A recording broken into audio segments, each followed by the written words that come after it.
Assalamualaikum warahmatullahi wabarakatuh. Selamat malam, Sobat Horor Klasik dimanapun Anda berada. Semoga Sobat Horor Klasik selalu dalam kondisi sehat walafiat dan selalu dalam lindungan Tuhan Yang Maha Esa. Pada malam hari ini, tidak terasa Horor Klasik sudah memasuki edisi ke-15 dan saya ucapkan banyak terima kasih kepada Sobat Horor Klasik yang sudah berkunjung, sudah menonton dan mendengarkan cerita-cerita yang ada di channel Horor Klasik. Tidak lupa saya ucapkan banyak terima kasih kepada subscriber yang telah bersedia untuk mendengarkan cerita-cerita terbaru dari channel Horor Klasik. Pada edisi ke-15 malam hari ini, saya akan menceritakan pengalaman seseorang dengan nama Bapak Rudolf. Ini merupakan nama samaran yang cerita ini mungkin ada kaitannya dengan mitos atau urban legend lama ya, yaitu Tipuk Nyar. Apa itu Tipuk Nyar? Ada yang tahu? Kalau Sobat Horor Klasik tidak tahu apa itu Tipuk Nyar, silahkan dengarkan cerita ini sampai selesai. Silahkan persiapkan diri Anda, pasang telinga baik-baik, mainkan imajinasi Anda, dan rasakan ketegangan demi ketegangan menjalar di sekujur tubuh Sobat Horor Klasik.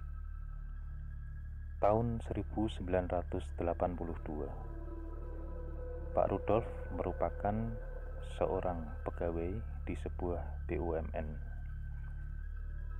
Pada tahun itu, beliau yang merupakan putra daerah di luar Jawa dipindah tugaskan ke daerah Jawa. Nah, sebagai pendatang di daerah Jawa, tentunya beliau ini memang kebetulan tidak memiliki satu orang pun saudara di tanah Jawa. Nah, akhirnya beliau ini memutuskan untuk membeli sebuah rumah di perumahan yang kebetulan pada tahun itu juga baru dibangun. Jadi bisa dikatakan perumahan yang akan ditinggali Pak Rudolf ini merupakan sebuah perumahan baru. Pada saat itu di tahun 82, sebetulnya perumahan itu beberapa unit itu sudah ada yang menempati, dan kebetulan di unit yang Pak Rudolf pilih ini rumahnya memang sudah jadi, dan Pak Rudolf sebetulnya hanya tinggal masuk saja. Cuman lingkungan sekitarnya itu masih banyak rumah yang belum ditempati. Jadi gambaran Pak Rudolf pada masa itu, dari kurang lebih 200 rumah yang direncanakan akan dibangun, yang sudah ditempati baru sekitar 40-an rumah. Sementara sisanya masih dalam tahap pembangunan. Yang sudah jadi menurut Pak Rudolf pada saat itu sudah kisaran 120-an rumah. Jadi bisa dibayangkan, meskipun sudah ada rumah yang ditempati, tapi mayoritas masih merupakan rumah-rumah kosong dan beberapa rumah yang bisa dikatakan setengah jadi, dan sisanya masih lahan kosong yang direncanakan akan dibangun rumah baru. Nah, kisah horor ini terjadi pada suatu malam. Pak Rudolf yang kala itu masih sekitar 1 bulan tinggal di perumahan itu, dan tentu saja beliau belum banyak mengenal tetangga-tetangga sekitar, karena memang Pak Rudolf ini merupakan seorang pegawai yang cukup sibuk. Beliau seringkali berangkat pagi sekali dan pulang ke rumah itu rata-rata ya sudah jam 7 atau jam 8 dan kadang-kadang lebih. Dan pada saat itu Pak Rudolf tinggal di perumahan itu juga masih sendiri. Beliau belum memboyong anak istrinya dengan pertimbangan ya takutnya kalau nanti misalnya dipindah lagi. Dan kenapa beliau memutuskan membeli rumah di situ, karena memang sudah kebiasaan Pak Rudolf bila mana beliau itu dipindah tugaskan di tempat baru, daripada beliau menyewa atau mengontrak rumah. beliau lebih suka membeli rumah karena dengan pertimbangan bila mana dipindahkan itu rata-rata akan memakan waktu paling sedikit 5 tahun. Ini sebetulnya bukan pertama kalinya Pak Rudolf dipindah tugaskan, tapi ini merupakan pertama kalinya Pak Rudolf dipindahkan di tanah Jawa. Kembali ke inti dari cerita horornya.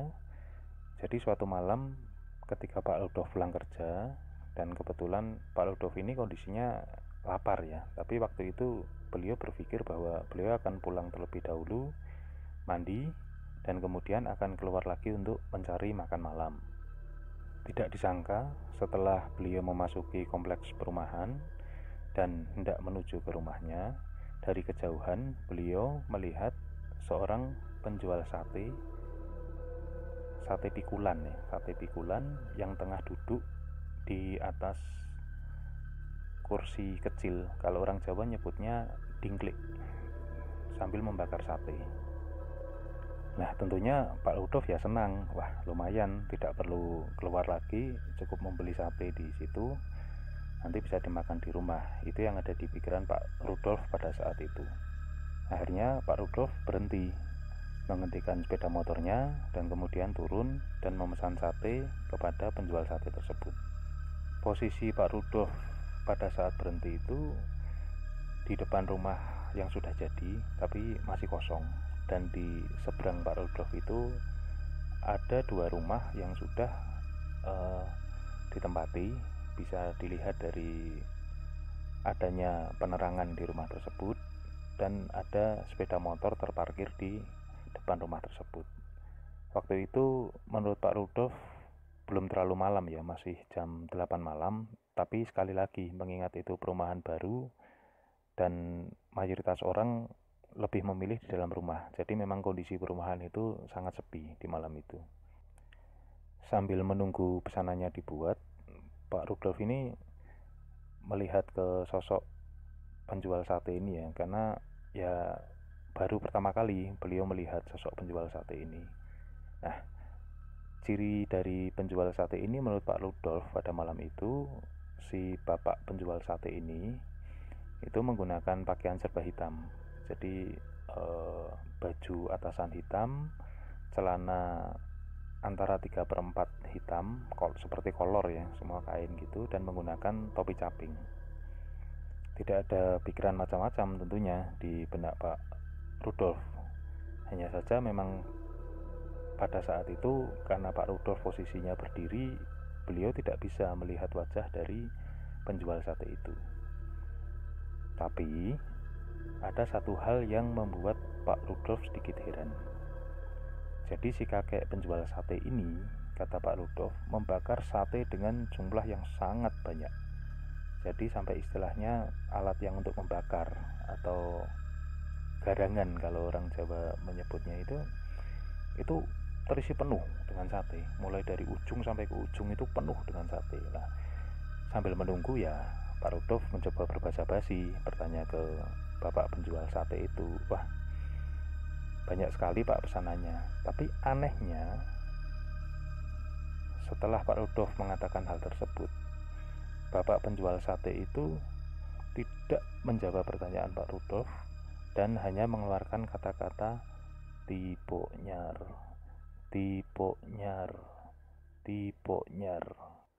Terus saja penjual sate itu mengeluarkan kata-kata tersebut sambil terus membakar sate.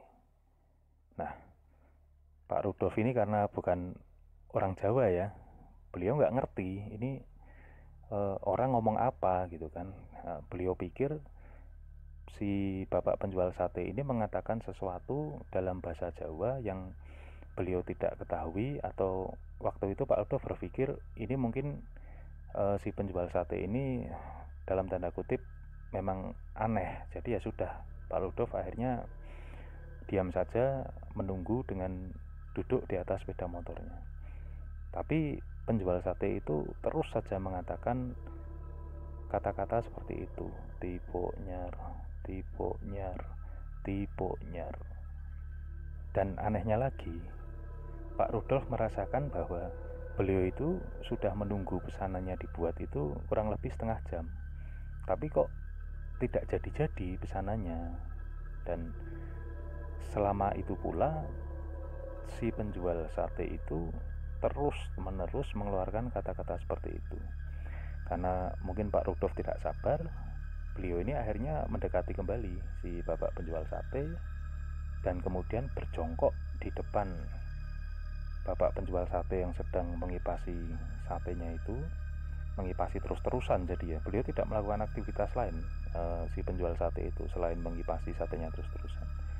Dan dengan nada sedikit keras, Pak Rudolf ini bertanya kepada si penjual satenya itu, "Pak, kamu itu dari tadi bilang tipuk nyar, dan mana pesanan saya kok tidak selesai-selesai?" Sontak bapak penjual sate itu mengangkat wajahnya yang selama itu tertutupi caping sambil mengatakan, "Tipuk nyar, wong mati kapoke anyar." Dan pada saat itu menjeritlah Pak Rudolf sambil berlari ke arah rumahnya, karena apa yang dilihat Pak Rudolf adalah sebuah wajah yang pada bagian mata, telinganya tertutupi dengan kapas putih, dan wajah itu sangat pucat layaknya mayat. Nah, tak lama dari Pak Rudolf berlari sambil berteriak-teriak menuju ke rumahnya ini, tiba-tiba ada seseorang yang memanggil Pak Rudolf. Dan di tengah-tengah ketakutannya ini, Pak Rudolf menengok ke belakang. Ternyata beliau melihat satu sosok orang yang beliau tahu itu bernama Pak Warto berdiri di depan rumahnya dan berteriak-teriak memanggilnya. Jadi beliau ini pada saat membeli sate itu di depan rumah kosong, tapi di seberangnya Pak Rudolf saat membeli sate ini rumah salah satu tetangga yang bernama Pak Warto. Nah, Pak Warto ini memanggil-manggil, "Pak Rudolf, kenapa kok teriak-teriak?" Gitu. Nah, karena melihat Pak Warto, akhirnya Pak Rudolf memberanikan diri untuk kembali, dan Pak Rudolf melihat sendiri bahwa penjual sate itu sudah tidak ada di tempatnya lagi. Jadi hanya tinggal motornya Pak Rudolf saja yang ada terparkir di situ. Nah, akhirnya Pak Rudolf ini bercerita ke Pak Warto tentang pengalamannya tadi. Dan sebetulnya dari awal, sejak Pak Rudolf berhenti di situ, Pak Warto yang di dalam rumah ini penasaran karena beliau mendengar suara sepeda motor berhenti. Hanya saja Pak Warto ini tidak keluar dari rumah. Beliau hanya mengintip dari balik gorden jendela ruang tamunya, dan beliau melihat Pak Rudolf berhenti di situ, turun dari motornya, dan kemudian berbicara sendiri. Seperti itu.